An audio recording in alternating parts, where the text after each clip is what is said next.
Hey everybody, this is Al Nash from the Direction You Empowerment Dynasty, and you're listening to the Unapologetic Woman podcast, the show for female leaders who love to live their legacies unleashed, unlimited, and unafraid.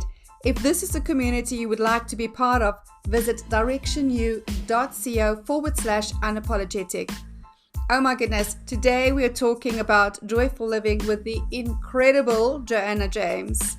Joanna is known as a revolutionary difference maker in the design, construction, and banking sectors and has been featured in publications such as The Entrepreneur, The Advisor, MPA, Australian Broker, CIO, and Insight Success. As Australia's youngest female architect and builder, she is known for her award-winning sustainable designs. She is the creator of the world's first bio home, as featured on the hit TV series I Own Australia's Best Home.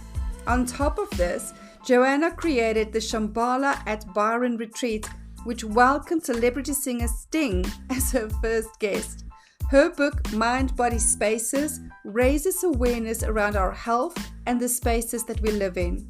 She is a pioneering entrepreneur who led the International Easy Group to become the industry powerhouse in the lending sector, currently managing over $4.5 billion of home loans. Her change-making contribution shines through the 32 industry awards, including 3 times BRW Fastest Company and ALA Best Non-Bank. Joanna is passionate that female founders can access easy-to-use business tools so they can grow and scale their companies. She believes that female founders are driven not only to create a lifestyle for their families, but also to contribute to the world in a truly meaningful way. The Successful Women movement is set to play a pivotal role in providing essential success skills not available through current mainstream education. Thanks so much for joining us. This is the incredible Joanna James.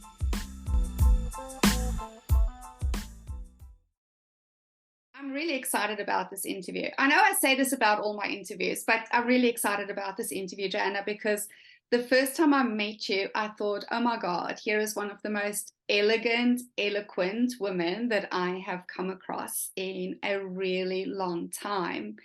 And you are unapologetic in one of the most graceful ways that I can experience. And so for that, I want to thank you because you inspire elegance in me and from me in a way that's very rare in today's world. So I just have to say thank you. I'm blushing. If you can't see right now, I'm blushing right now. That's beautiful comments. Thank you. You're so welcome, my friend. What does unapologetic mean to you? You know, I think there's 2 parts to unapologetic. Yeah, and I think the first part of being unapologetic actually starts with yourself and the things that you deny or about yourself, or the things that you don't fully step into about yourself, or the things that you hide about yourself from the world. So if we're talking about being unapologetic, as with all things in life, it really starts with that internal journey, that internal dialogue, that internal thought process around really being able to be fully authentic and what that means for you in that moment, because it's going to change from day to day. Yeah. So that's the first part.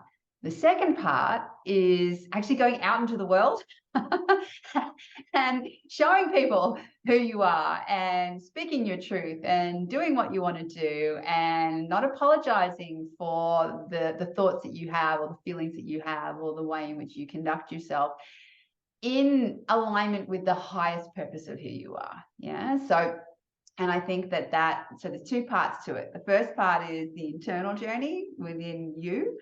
And then the second part is actually being that woman in the world and letting other people experience that woman in the world. That's what it would mean for me.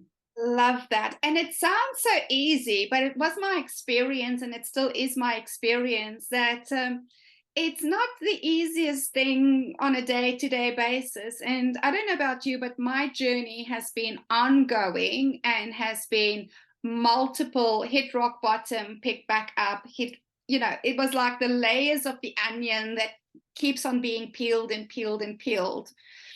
Can you share a little bit of your journey for the ladies who are listening, of what it took for you to finally get to that space of actually, I'm ready to reclaim myself and be unapologetic in this world? Well, I love the synchronicity because you talked about the peeling of the onion.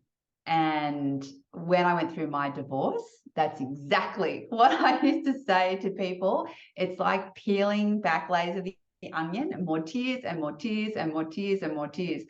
So the significant life event for me was that, and it really made me peel away all of the things that I thought that I were and start to question who I really wanted to be, and also the person that I had always been and the woman that I wanted to keep.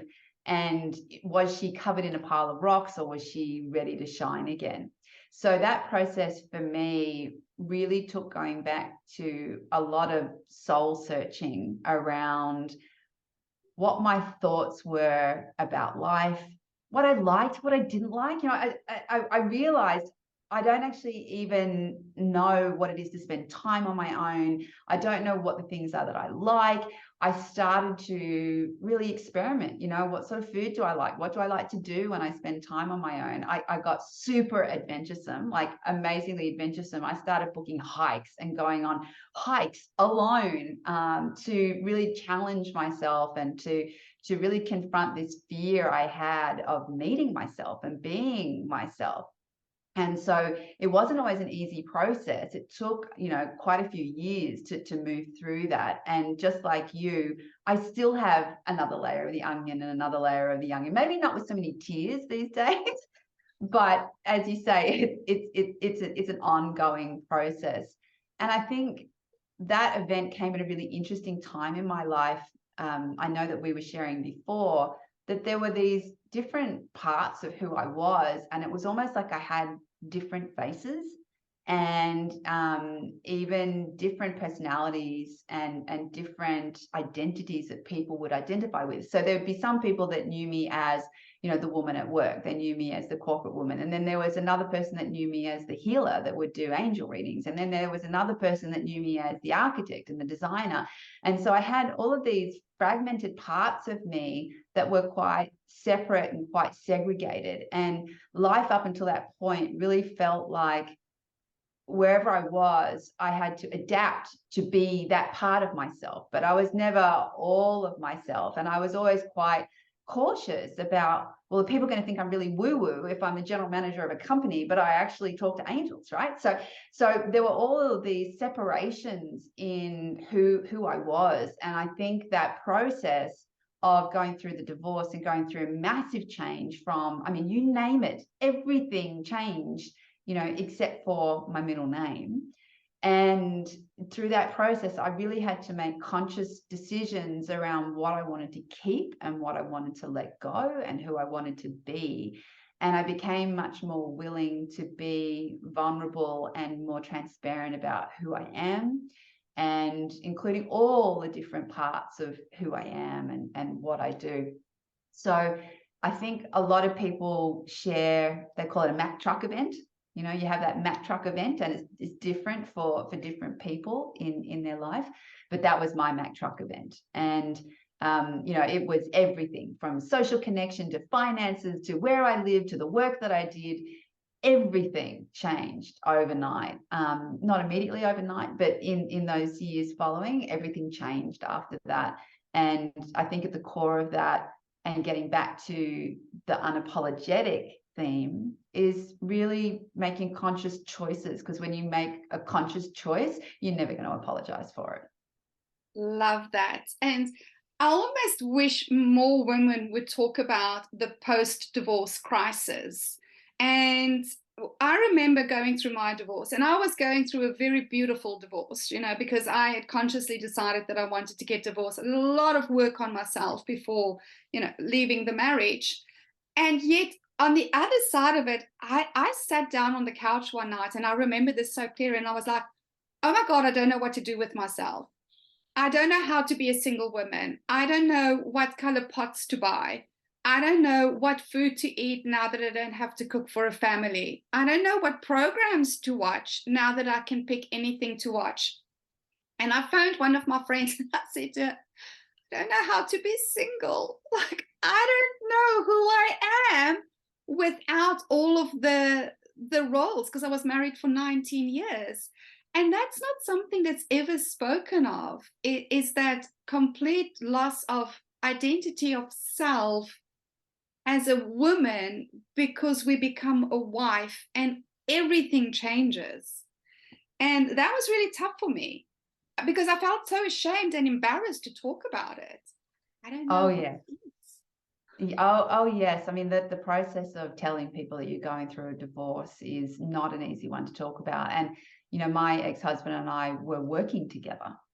We continued to work together while we were divorcing. So that was incredibly unique and different.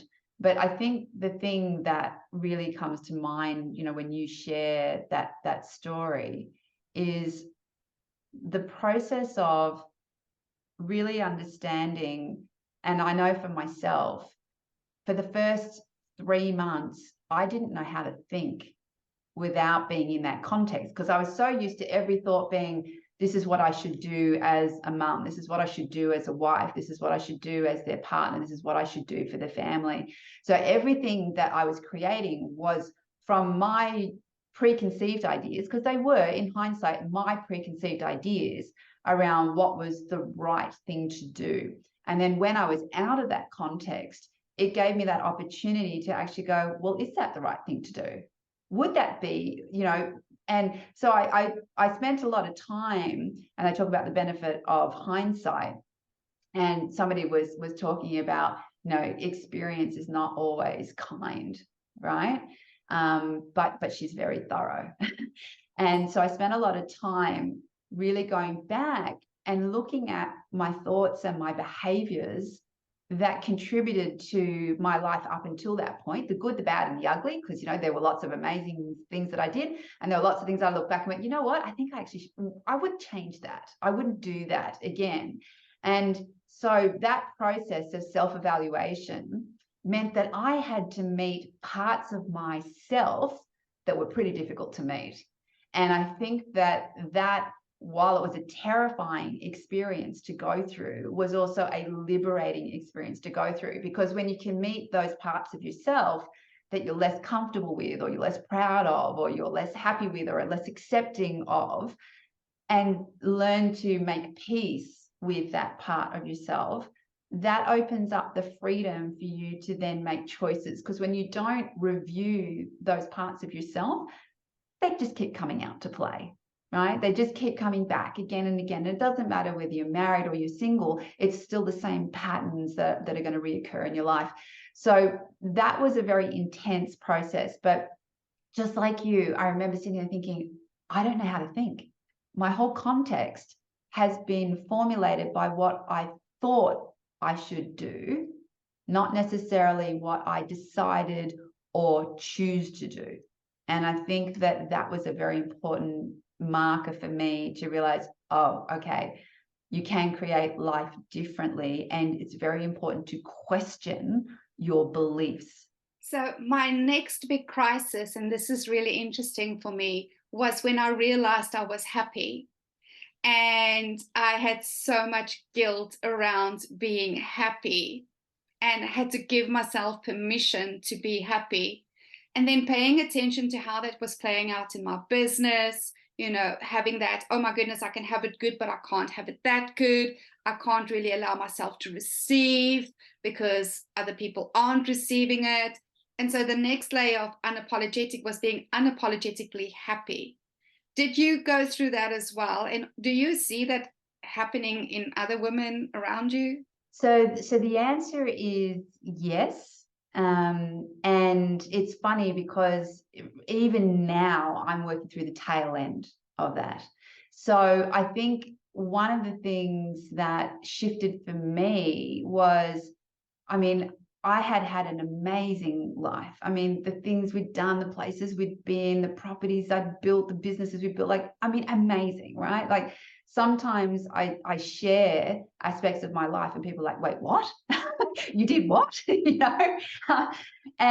But all of a sudden it was like, okay, now it's actually on me to create that fully, right? So I'm not creating it as a part of a family. I'm not creating it with my husband. I'm actually creating it all from me. And so that process was really different. And I sit here talking to you today, and above my computer I'm looking out on my amazing property covered with trees in this beautiful mountain. And I live a life now where every day I wake up and I go, what do I want to do today? What do I want to do? Who do I want to speak with? What's driving my heart? What's the passion projects that I want to do? And I'm so lucky, and every now and then I have to really just pinch myself and go, yeah, this is actually what life is really about, is getting to a point that you can create the things that you want in your life. And that is the ultimate freedom. The ultimate freedom is to be able to do that. And I think that was a really big driver for me after the divorce, because I have 2 children that are 19 and 23. And it's a very key age as you move into being a young adult. And I didn't want them to relive the typical mum and dad got divorced and then life went downhill and mum never recovered story, right? So for me, it was like, okay, that's a big driver for me to really show both of my girls, yep, I went through a major event and I landed on my feet and I'm actually stronger and even better, and as I move onto the other side of 50 as well, it's very much, what I realized is the first 50 years of my life, I did what I thought other people wanted or needed from me. And now for the last 50 years of my life, I'm going to do what I want to do. and that was also a really big change for me. But being happy is, and for me, it's actually joyful.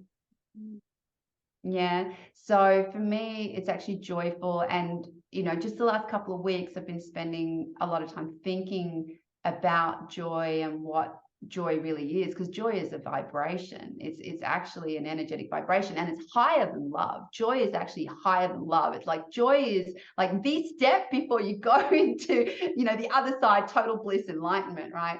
So joy comes from so many different parts of your life, like, how is your body vibrating? What food are you putting into your body? What thoughts are you having? What feelings are you having? Your environment can contribute to whether you feel joyful or not joyful. So yeah, I'm on a mad pursuit, passion to really live a joyful, fulfilling life. And, a big thing for me now in my life is to commit to helping other women be able to do the same. Yeah. Why is that so important to you? Like, why other women specifically? Well, so I don't know why this is the case, but my whole career, in fact, my whole life, even before I started working, I ended up being the only girl in a room full of boys, right? So I was the eldest grandchild. So, I had to drive the tractor, drive the boat, spearfish the fish, shoot the rifle. I had to be the brave one. And so I was a bit of a tomboy, in a way when I was younger. And then when I went through high school, I ended up, even though we had a girls' school and a boys' school, they shared classes. But my classes were maths and physics. I was a maths and physics geek. And so I ended up one year literally having all of my classes scheduled at the boys' school. So my choice was walk back to the girls' school and have no time to sit and eat, or just eat lunch at the boys' school. So that's what I did. So I had a year of being the only girl pretty much in an all-boys school. And then I went on to architecture and building, which was very male dominated. And then I went into banking and finance, which is still really male dominated at the very top banking boardroom level. And I think when I went through that divorce process, it really made me realize how much support and information so many women need to feel empowered in their life. And I made a decision, that's it. I love working with men, I really, really do. But I really wanted to be able to go and help some of the women that were coming through different scenarios in their life, whether they be their personal confidence journey, whether it be their business journey, whatever that journey is, and share some of my wisdom in life and actually help them make leapfrogs ahead so that hopefully they could avoid the Mack truck that I went through. So that's the decision I made, and I just love it. I just absolutely love it. So it's really interesting for me because the ladies that I tend to attract, we are all tomboys. Like, we all grew up very masculine in our energies and very comfortable in the male dominant world. I never felt that it was a male dominant world. I just like, oh, men, cool. Because they've always supported me and mentored me and opened doors for me in whatever area. And how many of us are now going, oh, okay, well, we have the male part down pat, and we have really had to embrace our feminine part through our journeys of becoming unapologetic. And so now we have this beautiful balanced blend of masculine and feminine. And we kind of go, okay, now we are ready to serve the women who maybe come from a very feminine background and don't necessarily have that masculine groundedness, especially in business, because the masculine structures have to be in place, right, in order for us to build businesses. And so I'm loving how and how we're all evolving over 50. I love being 50. Oh my goodness. When I think of, I went through a stage of wanting to get older and then through a stage of not wanting to get older. And now I'm just like, oh, honey, this rocks. Like, let's all become over 50. It's such a joy. Yeah, it really is, because I think, you still have the mental and physical energy to, be a force in the world, but you've got the life experience and that, that edge of wisdom, that's really kicking in. And so, yeah, for me, it's like, yeah, the next 10 years, they're going to be the best in my career. Yeah.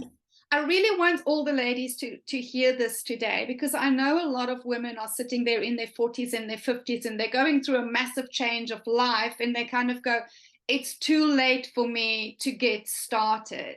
And I remember when I turned 50 last month, the thought in my head was, everything was preparing me for this moment because I'm only just getting started. So if you are sitting there and it's like a passion project that you're ready, or that you're ready to start your company, and you're over 50 or you're in your 40s or even over 60, like, seriously, ladies, this is the time that life has been getting you ready for. And I know that this is something that you specifically support women in, Joanna. Do you want to talk a little bit more into that? I do, but I just want to share a story about a couple of amazing ladies that I met. So it's, people always say, so who do you admire and who do you respect? So there was a woman called Charlotte Gerson, who inherited her father's business, and is an amazing business that is into, natural juicing and detoxing to help people heal from cancer. Anyway, she was in her 80s when I saw her video, and I just remember thinking, wow, what a force to be reckoned with, right? She's still running this business. She was like well into her 80s. She was vibrant. She was bright. And recently on a conference that I did in the States, I had a similar experience where I met one of the original Ikettes from Tina Turner. And she was still running her restaurant. She was funny. She was gorgeous. Like, she was dressed. She looked sexy. She was wearing lipstick. She just was amazing. And so, when I say the next 10 years are going to be the best, the part I didn't tell you is that before I turn 60, I'm going to reframe that to the next 10 years are going to be the best, because I really do think that it goes on and on and on. It's only limited by our own imagination and our own thoughts around, as I said, our preconceived ideas of who we think we should be, right?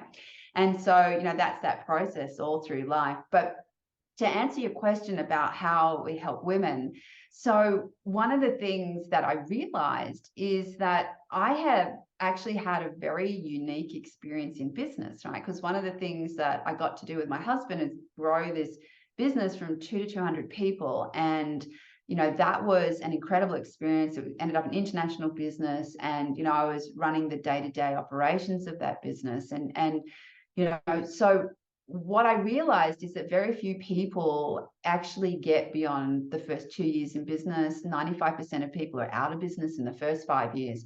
And it really is a very principle-based, practically applied, cyclic nature to growing a company. And because I was so in the day-to-day of the operations and the people and all of the things that we were doing, it took me a little while when I left that company to really unpack what all of that was about. And so many ladies that I meet, they have a passion for contributing, right? And as soon as I hear that, my eyes just light up, right? There's got to be, for me, that driver to actually contribute to positive change, right? Because the world is seriously messed up, right? It's a beautiful place, but it's seriously messed up, and it needs people to step up, and it needs people to wake up, and it needs people to take action and to create change. And one of the ways that that's going to happen on this planet is by women in business growing their businesses and doing business in a different way, from the people that you hire to the ethos of how you run your business to your products to your services. And there is an absolute avalanche coming of women on the rise of business. And I want to be a part of supporting those women in that wave. To me, that's, one of the ways that I see that this planet can get through is that if we have some balance and equilibrium in not just the corporate greed and superficial marketing and all of the sort of typical things that we've come to understand about business. But in order to get there, you've got to understand about all of those things, business structures and marketing and the world that you're operating with, and how do you run a business and how do you cope with, defeat and challenges and run a team and scale and all of those things. And nobody teaches it. Nobody teaches it. I mean, even we had some incredible people that had done MBAs and they joined our team and they had a lot of theory and the ideas were great, but they had never applied it. And there's something about practical application and real-time experience. As I said, it's not always kind, but it's very thorough. And that's what I want to impart is, my learnings of what helped me, what challenged me, and to help people really take that next step to grow their companies. So yeah, that's what we love to do. It's a big vision, I know, and I think that there's a lot of people participating in the vision just like you. So and it's part of that, we as older women, we have a responsibility to step up and share wisdom, because there is a huge amount of information and knowledge in today's world, but wisdom is almost dying out because the wise are sitting down. And when we have a look back at history all over the ages, older people were revered, because the life experience and implementation of knowledge for feedback and adjustment is how we actually create wisdom.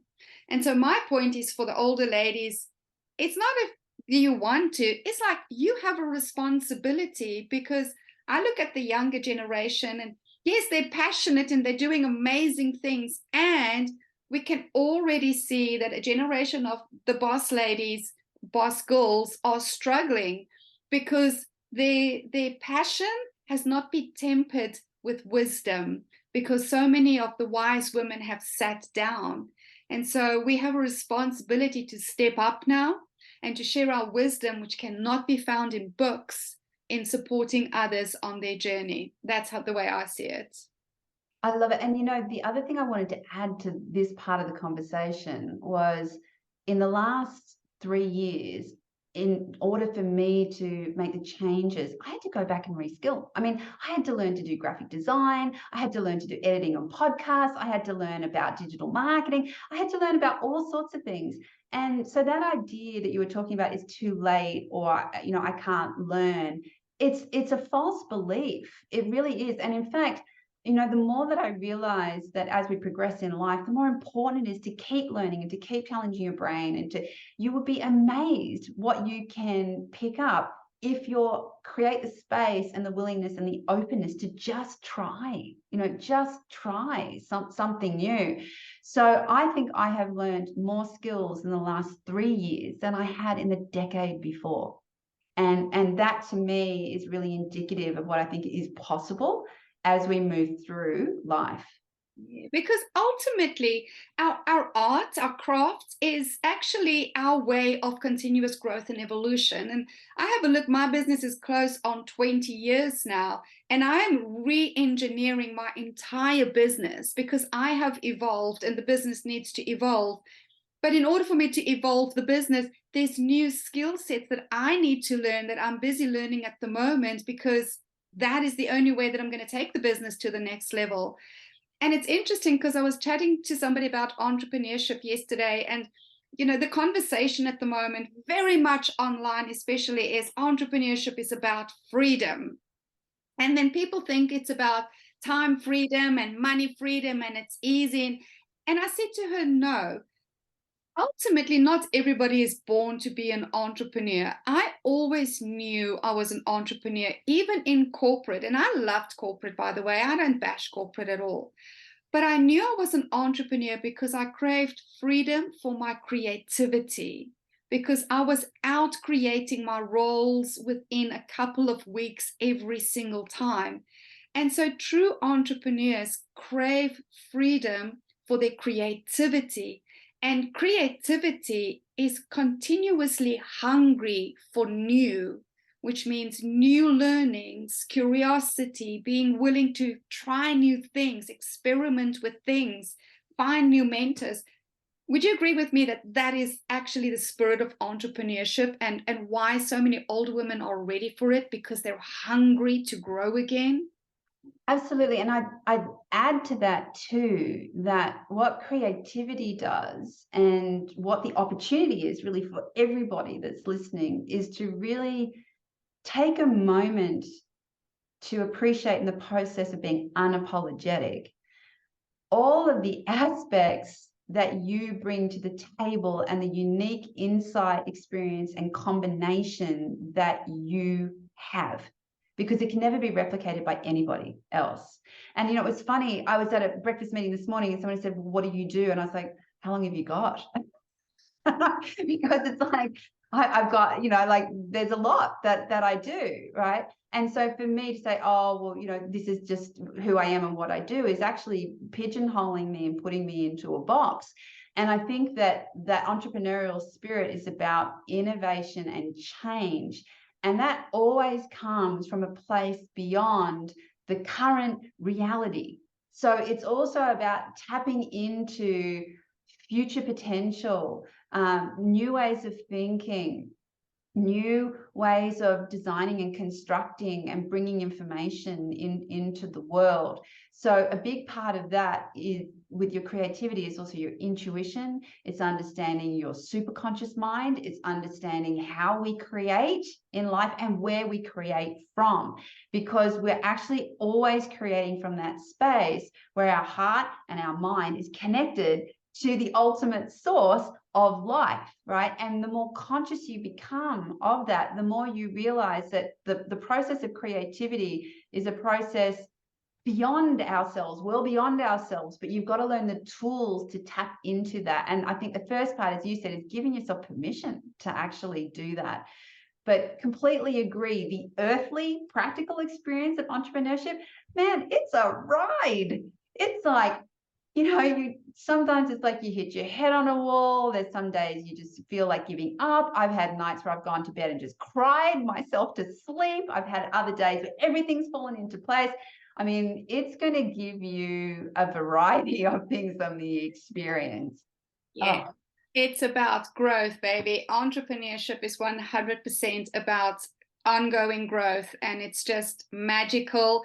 And I wouldn't have it any other way, as tough as it is sometimes. And oh my God, burning down businesses again and again and again. That's my modus operandi. I build something and then I'm like, oh no, this has been going on for too long. And then I just burn it to the ground, because creators have to create, which is a conversation for another day.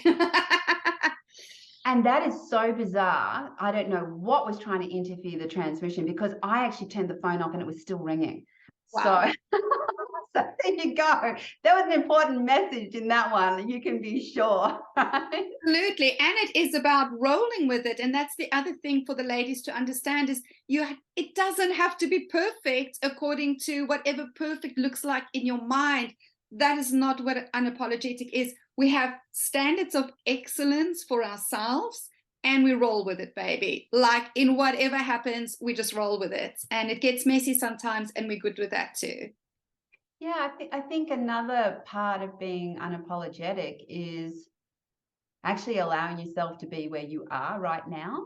And I mean, there's a lot of conversations about, you know, being vulnerable and allowing yourself to express vulnerability. And it's always a really delicate mix when you're leading a business and a group of people, because they look to you for direction, right? So, but there is a difference between being in a panic and showing fear to being in a contemplation state where you're holding the space and you're going in to work out, okay, this is the next step, right?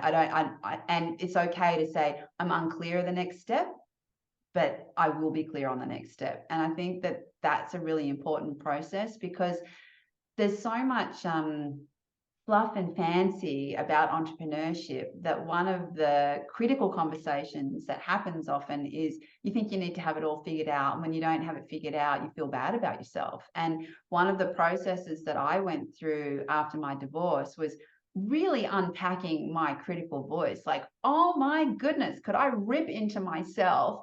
I have been crueler to myself than anybody has ever been unkind to me. And it was all generated from my own thoughts and feelings and judgments about myself. So really understanding where that came from, and being able to recognize that and go, no, you're not going to come play with me today, because I understand that while I may not actually have it all together right now, or I may not have all of the answers right now, or I might be, you know, in a troubled state, I'm going to be okay. And even though I can't see it or necessarily feel it in this moment, I know that it's coming, right? And I don't actually have to listen to you and go the other way. And I do think that that's the critical voice is a really big one was for me, and I know it is for a lot of other women, right? We're incredibly cruel to ourselves. Yeah. I'm going to say pick your spaces, ladies. Like surround yourself with the right women. That's not going to necessarily put you in cotton wool, but women who want to see you succeed and who will be there for you in your moments of vulnerability and hold powerfully.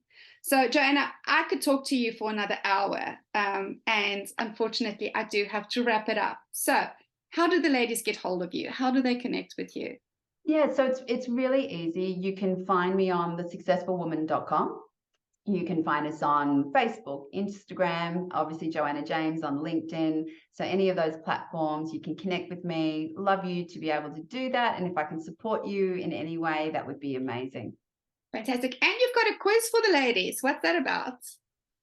Oh, yes. Well, we've got an incredible quiz at the moment, which is, well, there's two quizzes actually. On the website, there's a freedom quiz. So it's interesting that we talked about entrepreneurship and freedom, but if you go to the website, there's a very quick, easy quiz that will give you an idea of which part of your life might be out of balance, right? So we're talking about personal fulfillment in life, contribution in life and business.